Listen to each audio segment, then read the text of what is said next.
오늘은 그 유명한 오병이어 기적에 대한 이야기입니다. 오병이어 기적은 예수님의 수많은 기적들 중에서 사복음서에 모두 기록된 기적입니다. 예수님의 기적들 중에서 사복음서에 다 기록된 것은 오병이어가 유일합니다. 마태, 마가, 누가, 요한복음마다 복음서마다 강조점이 다 다른데요. 그래서 같은 사건이 기록되어 있어도 각 복음서에서 강조되는 부분이 다릅니다. 특히 이 요한복음은 마태, 마가, 누가복음하고는 차이가 큽니다. 관점이 달라요. 그래서 오병이어 사건도 사복음서에 다 기록되어 있지만 복음서마다 이 기적을 통해서 말하고자 하는 것, 강조하는 것이 조금씩 달라요. 특히 요한복음은 특히 다릅니다. 그래서 여러분들 어렸을 때부터 오병이어 기적에 대한 이야기들은 수없이 설교를 들어보셨겠지만 오늘은 특별히 이 요한복음이 이 기적을 통하여서 강조하고자 하는 것을 주목해 보려고 합니다. 요한복음에서는 기적이라고 하지 않고 표적이라고 이야기하죠. 기적 자체보다 그 기적이 가지는 의미를 강조하면 그게 더 중요하면 표적입니다. 오병이어는 요한복음에 나오는 네 번째 표적입니다. 그리고 이것이 가장 중요한 의미를 담고 있는 표적이 됩니다. 이 표적의 의미에 대해서 요한복음 6장 전체에 걸쳐서 설명을 해주시는데요. 6장이 무려 71절에 이릅니다. 그만큼 이 표적이 가지는 의미가 중요하다는 거겠죠. 그만큼 예수님께서 굉장히 중요하게 설명을 해주셨어요. 그래서 오늘은 그냥 이 표적 자체에 대해 설명을 드리고 우리가 몇 주간 이 표적의 의미에 대해서 좀 자세히 살펴봐야 될 것 같습니다. 먼저 오늘 좀 1절부터 찬찬히 살펴보면서 그 의미를 좀 살펴보겠는데요. 예수님께서 갈릴리 바다 건너편으로 가셨습니다. 큰 무리가 예수님을 따라오게 됩니다. 예수님께서 병자들에게 행하신 기적을, 표적을 보았기 때문이다 라고 되어 있습니다. 수많은 사람들이 예수님께 병고침을 원하면서 예수님을 따라서 지금 예수님께 몰려들고 있는 상황이에요. 예수님께서는 이날에 산에 오르셨어요. 마태복음을 보면 이곳이 빈 들이라고 되어 있습니다. 그러니까 아마도 넓은 들판이 펼쳐져 있는 그런 언덕일 겁니다. 4절을 보시면 마침 유대인의 명절인 6월절이 가까웠다라고 말합니다. 이거 굳이 안 해도 되는 얘기거든요. 이때가 언제인지 굳이 말할 필요는 없는데 어쨌든 이런 기록 때문에 이게 두 번째 6월절이구나. 그래서 예수님의 6월절이 3번 나와서 예수님의 생애가 3년 좀 넘었겠다 이렇게 다 예측을 하게 됩니다. 어쨌든 6월절이 가까웠다는 얘기가 나왔는데 6월절은 하나님께서 이스라엘 백성들을 출애굽해 주신, 구원해 주신 것을 기억하는 명절이죠. 그리고 아까 예수님께서 산에 앉으셨다 그랬어요. 그럼 유대인들은 이것과 연결하면 모세가 율법을 받아온 그 시내산을 기억하게 됩니다. 그리고 오병이어 기적 뒤에 보면 곧바로 예수님께서 물 위를 걸으신 또 기적이 나옵니다. 이것은 하나님께서 홍해를 가르신 것과 또 관련이 있죠. 그래서 요한복음 6장은 여러모로 이 출애굽의 사건들하고 연관이 지어집니다. 그래서 이 요한복음의 오병이어 사건은 하나님께서 이스라엘 백성들을 광야에서 만나로 먹이신 것, 이것을 의미합니다. 나중에 살펴보겠지만 오병이어 표적 이후에 예수님께서 긴 설명을 하시는데 그때 이 만나 이야기가 중심에 등장합니다. 이게 중요하다는 거예요. 여튼 이것은 2주 뒤에 자세히 말씀을 드리겠지만 오병이어 표적은 하나님께서 이스라엘 백성들에게 만나를 먹이셨던 것처럼 예수님께서 우리를 먹이시는 생명의 떡이 되신다 라는 사실을 강조하는 거예요. 예수님이 우리의 생명의 떡이시다. 강조점은 여기에 있습니다. 자, 오늘 일단 이야기를 진행해 보면요.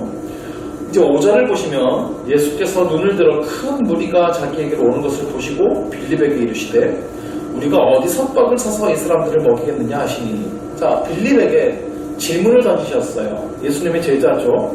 자, 우리가 어디서 떡을 사서 이 사람들을 먹이겠느냐. 빌립이 기겁할 만한 질문이죠. 이때 모인 사람의 숫자가 성인 남자만 5,000명입니다. 그러면 아내, 아이들 다 포함하면 좋게 2만 명도 된다고 봐야 되죠. 그럼 이 사람들한테 먹일 떡을 도대체 어디서 구해온단 말입니까? 6절에서는 이렇게 설명합니다. 이렇게 말씀하심은 친히 어떻게 하실지를 아시고 빌립을 시험하고자 하십니다. 예수님의 의도에 대해서 설명하는 건데요. 이 6절 말씀에 대한 오해가 있을 수 있습니다. 자, 이 말씀을 보면 예수님께서 빌립이 어떻게 하실지를 다 아시고 빌립을 시험해봤다 이렇게 보이죠. 근데 이 말씀은 그런 뜻이 아닙니다. 세번역 성경에 보면 이렇게 되어 있는데요.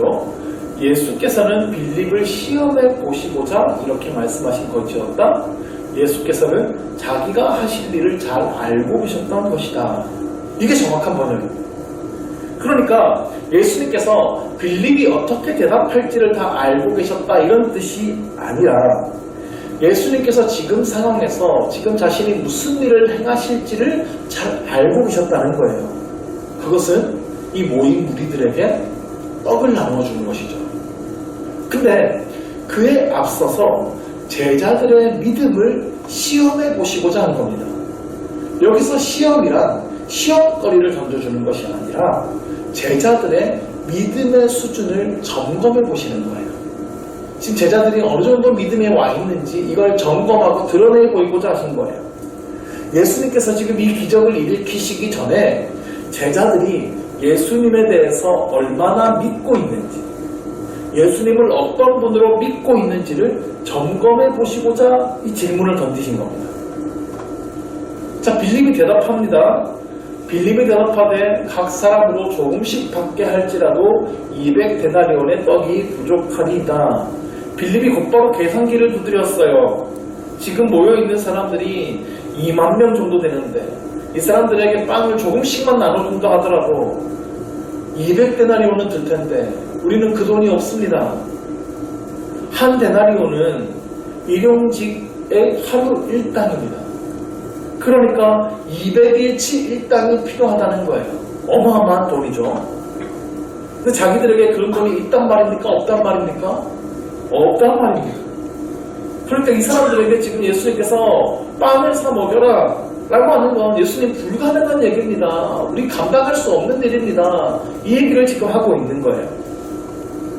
자, 예수님의 이 질문에 자, 베드로의 형제인 안드레도 한마디 거둡니다. 9절 말씀에 여기 한 아이가 있어 보리떡 5개와 물고기 2마리를 가지고 있나이다. 그러나 그것이 이 많은 사람에게 얼마나 되겠사옵나이까. 안드레는 한 어린 아이를 데리고 왔어요. 그 아이는 보리떡 5개와 물고기 2마리를 가지고 있습니다. 이걸 예수님께 드리겠다고 온 거예요. 자, 유대인들은요 주로 밀가루로 만든 빵을 주식으로 먹습니다. 보리로 만든 빵은 가난한 사람들이 주로 먹었다고 합니다. 그러니까 지금 이 아이는 분명 가정 형편이 그렇게 넉넉지 못한 아이일 겁니다. 보통 한 사람이 한 끼 식사에 빵을 3덩이 정도를 먹는다고 해요. 빵이 그렇게 큰 게 아닙니다. 그러니까 보리떡 5개면 2사람 정도 분량입니다. 자, 여기에 물고기 2마리가 있습니다. 이건 보리떡하고 같이 먹는 반찬입니다. 숯불에 구웠거나 소금에 절였거나 한 물고기 반찬일 텐데 이것도 한 마리가 한 입에 들어갈 만한 아주 작은 물고기입니다. 네, 이거 결코 많은 양이 아니죠. 자, 우리가 가진 건 이것뿐인데 이 많은 사람에게 이것이 얼마나 되겠냐고 안드레가 지금 대답한 겁니다. 그러면 안드레도 지금 하는 말이 뭡니까? 안 된다는 겁니다. 예수님, 우리가 가진 건 이거밖에 없다는 거예요. 근데 이 많은 사람에게 떡을 나눠주라니요. 말도 안 된다는 이야기를 하고 있는 겁니다. 그러니까 여기서 빌립과 안드레 둘 중에 누가 낫거나 뭐 덜하거나 하지 않았어요. 둘이 똑같은 거예요. 예수님 뭔가 일을 하자고 하셨는데 예수님 이 일을 하는데 2천만 원 드는데 우리 2천만 원 없어요 하는 거랑 예수님 우리 가진 거 지금 500원 하나뿐이에요 안 돼요 라고 하는 거랑 같은 말이죠. 둘 다 안 된다는 얘기예요.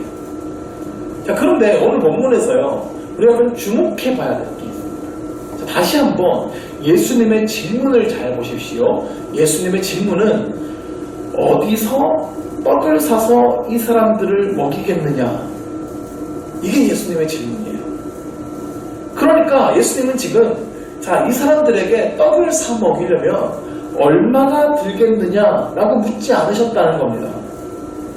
우리한테 얼마나 있느냐라고 묻지 않으셨어요. 어디서 떡을 사서 라고 물으셨어요. 그러니까 떡을 구할 장소를 물으신 거예요. 어디서를 물으셨어요. 우리가 지금 쭉 요한복음을 읽어오고 있는데요. 이 요한복음에서 어디서라는 질문이요 굉장히 중요합니다. 자, 요한복음 2장에는요 물을 포도주로 바꾸시는 장면이 등장하죠. 예수님께서 물을 포도주로 바꾸셨는데 연회장은 물로 된 포도주를 맛보고도 어디서 났는지 알지 못했습니다. 이거 어디서 났어요? 예수님께로부터 났습니다. 자, 3장에는 예수님과 니고데모의 대화가 나오는데요. 물과 성령으로 거듭나는 것에 대해서 말씀하셨습니다. 근데 3장 8절에 보면 바람이 임의로 불며 내가 그 소리는 들어도 어디서 와서 어디로 가지인지 알지 못하나니 성령으로 난 사람도 다 그러합니다. 여기서도 어디서가 등장하죠. 하늘로부터 거듭난 겁니다. 사람들은 어디서부터 났는지 알지 못해요. 그런데 성령으로 거듭난 거예요. 자, 4장에는 사마리아 여인과 생수를 가지고 대화하십니다. 예수님은 여인에게 물을 좀 달라고 하시죠. 그런데 그 여인에게 또 말씀하세요. 여인에게 내가 누구인 줄 알았다면 나에게 네가 생수를 달라고 했을 것이다. 그러자 여인이 이렇게 묻죠. 11절에서 여자가 이르되 주여 물기를 그릇도 없고 이 물은 깊은데 어디서 당신이 그 생수를 얻겠사옵나이까. 예수님이 지금 어디서 물을 구해서 나한테 주신다는 겁니까? 지금 이 질문을 하는 거예요. 여기서도 어디서가 등장하죠. 그런데 예수님께서 생수의 근원이 되십니다. 예수님께서 영원히 목마르지 않는 영생수를 우리에게 주신다고 약속하셨어요. 자, 5장에는 어디서라는 질문이 나오지는 않았어요. 그런데 38년 된 병자가 베데스다 목가에 누워 있었죠. 물이 움직일 때 가장 먼저 들어가서 그의 병을 고침받으려고 하고 있었습니다. 그러니까 어디서? 베데스다 연못에서 고침을 받으려고 했어요. 그런데 그 병자를 고치신 분은 예수님이죠. 예수님께 온전한 치유와 회복이 있다는 겁니다. 그러니까 지금까지 요한복음에서 어디서는 굉장히 중요한 주제예요. 우리의 소망을 어디에 두는가가 굉장히 중요한 겁니다. 우리 삶에 문제가 벌어졌어요. 어디에서 도움을 요청하시겠습니까? 뭐 돈이 부족하면 은행에 가서 대출을 받을 수도 있고요. 나를 도와줄 힘 있는 어떤 사람에게 가서 부탁할 수도 있습니다. 인터넷에다가 가장 적당한 해결 방법을 물어볼 수도 있습니다. 그런데 정말 중요한 거는 우리는 하나님께 소망을 두어야 한다는 것입니다. 하나님이 나의 도움이 되시고 하나님께 가장 좋은 지혜가 올 것이다. 물론 우리가 세상의 여러 가지 방법이나 어떤 사람을 통해서 우리가 도움을 받을 수도 있겠지만 나의 도움이 어디서 오는지를 우리는 분명히 해야 하는 것입니다. 그리고 가장 먼저 하나님 앞에 엎드릴 수 있어야 한다는 거예요. 지금 오늘 본문에서 상황을 보십시오. 지금 많은 무리들이 누구 앞에 나와 있습니까? 예수님 앞에 나와 있습니다. 무리들이 예수님의 말씀을 듣고 예수님께 기도를 받고 치유함을 얻고 있어요. 지금 예수님과 함께 있습니다. 지금 이 사람들은요, 자신들의 개인적인 일을 다 제쳐들고 산으로 예수님께 나아온 거예요. 아무것도 없는 들판입니다. 이곳에 예수님만 바라보고 온 것입니다. 이렇게 예수님께 나온 사람들은 예수님께서 모든 필요를 채워주신다는 것을 믿어야 됩니다. 그러므로 제자들은 걱정할 필요가 없는 거예요. 여기는 빈들인데, 사람들은 이렇게 많은데, 나는 정으로 가는데, 이 많은 사람들에게 떡을 어디서 사다 먹이라는 거지. 우리에게 가진 돈은 없는데, 염려하고 걱정하고 불안해할 필요가 없다는 겁니다. 해답은 예수님께 있기 때문입니다.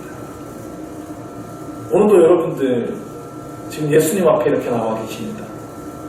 바쁜 일 늦춰두시고 혹은 하루의 피로함을 그래도 물리치고 이 예배의 자리에 나왔습니다. 말씀을 듣고 계시고 찬양하고 계시고 예수님과 함께 있습니다. 이 주님 앞에 우리가 나왔다면 이제 주님만 바라보고 주의 말씀을 듣고 은혜 받는 데만 집중하면 되는 것입니다. 우리의 장래의 일들, 세상의 일들, 우리의 여러 가지 문제들 주님 앞에 내어놓아야 하는 거예요. 일단 하나님 앞에 나와왔으며 하나님께서 우리를 책임지신다는 사실을 믿으시기 바랍니다. 예수님은 지금 이 상황 속에서 자신이 무슨 일을 해야 할지를 알고 계셨다 그랬습니다. 예수님께는 이미 대책이 있으시다는 거예요. 예수님께 해답이 있었습니다. 문제는 제자들의 믿음을 달아보시는 거예요. 우리가 그만큼 예수님을 믿고 있는가? 예수님을 어떤 분인지 믿고 있는가? 예수님께 모든 해답이 있고 예수님은 우리에게 풍성히 주실 수 있는 분이라는 사실을 믿고 있는가? 예수님은 이걸 시험해 보시는 거예요. 우리의 수많은 문제들 앞에서도 예수님께서는 이것을 달아보실 것입니다. 우리에게 믿음이 있는가? 예수님께 우리의 문제에 해답이 있는지, 우리가 누구를 의지해야 되는지, 이것을 우리가 얼마나 믿고 있는지 반드시 달아보실 것입니다. 이 믿음의 시험을 통과할 수 있는 여러분 되시기를 간절히 축원합니다. 지금 제자들의 문제는 뭐였어요? 상황만 봤다는 겁니다. 이곳은 빈들이라는 상황, 날이 저물어 간다는 것, 우리에게는 아무것도 가진 것이 없다는 상황, 이러한 현실적인 문제들만 봤어요. 누구를 보지 못했습니까? 그들과 함께 있는 예수님을 보지 못했어요. 그들이 예수님을 어떤 분이신지 분명히 믿음으로 바라봤다면 이런 것들은 문제가 되지 않았다는 것입니다. 믿음으로 생각해 보십시오. 예수님이 함께 계시는데 여기가 지금 산이고 빈들인 게 무슨 문제가 됩니까? 예수님이 함께 계시는데 지금은 이미 날이 저물었고 어디 이제 다 사람들 돌려보내야만 된다는 거, 이게 무슨 문제입니까? 예수님이 함께 계시는데 우리에게 가진 것이 하나도 없다는 것, 이게 무슨 문제가 됩니까? 예수님을 믿음으로 바라보지 못하니까 자꾸 나의 부족함들, 불가능한 상황들만 보이는 것입니다. 주님께는 방법이 있는데 우리가 이것을 보지 못합니다. 예수님을 바라보시기를 바랍니다. 아멘. 예수님은 우리의 모든 상황에 방법을 가지고 계십니다. 이 믿음으로 하나님을 바라보시기를 바랍니다. 보리떡 5개와 물고기 2마리, 어린아이의 이 도시락 하나, 주님께서는 그것을 가져오라고 하셨습니다. 그 작은 도시락이 예수님의 손에 들려졌어요. 그리고 사람들을 무리지어 앉게 하십니다. 하늘을 향해 기도하신 뒤에 앉아있는 사람들에게 나누어 주십니다. 예수님은 그 작은 음식을 제자들을 통해 나누어 주기 시작하십니다. 근데 이상하죠? 아무리 이거 잘게 나누어도 한두 번 나누면 끝나야 되는데 계속 나누어지는 거예요. 제자들이 예수님께 받아가지고 무리에게 나눠주고 또 예수님 앞에 가니까 또 나눠주시고 또 갔다 오니까 또 나눠주시고, 이 일이 계속해서 일어나는 겁니다. 11절 마지막 부분에 보시면 예수님은 그들의 원대로 주셨습니다. 그러니까 사람들이 달라고 하는 대로 다 주셨어요. 충분히 배부르도록 먹이셨어요. 그리고 나서 예수님은 이제 제자들에게 남은 조각들을 거두어 오라고 말씀하십니다. 거두었더니 12광줄이나 거두었습니다. 자, 예수님의 제자가 12명이죠. 그러니까 그 남은 부스러기가 12광줄이면 그 남은 부스러기를 담은 광주리를 제자들 한 명당 한 광주리씩 들고 있었겠죠. 예수님 안 됩니다. 우리에게 돈이 없어요. 어떻게 이 많은 사람들을 먹일 수 있겠습니까? 했던 그 12제자들이 지금 남은 부스러기를 한 광주리씩 들고 예수님 앞에 서 있는 모양입니다. 민망했겠죠. 예수님께서 제자들을 망신 주시려고 이렇게 하시는 않았을 겁니다. 여기서 중요한 가르침을 주려고 하시는 거예요. 하나님의 전능하심을 믿으시기 바랍니다. 우리에게는 부족함이 있어도 하나님께는 부족함이 없습니다. 우리에게는 해답이 없는 상황이어도 하나님께는 이미 해답이 있으십니다. 그 하나님을 의지하며 하나님께 해답을 얻으시기를 바랍니다. 예수님은 모인 모든 무리들에게 양식을 풍족히 먹이셨습니다. 마찬가지로 여전히 예수님은 우리를 먹이시는 분이십니다. 풍성히 먹이시는 분이십니다.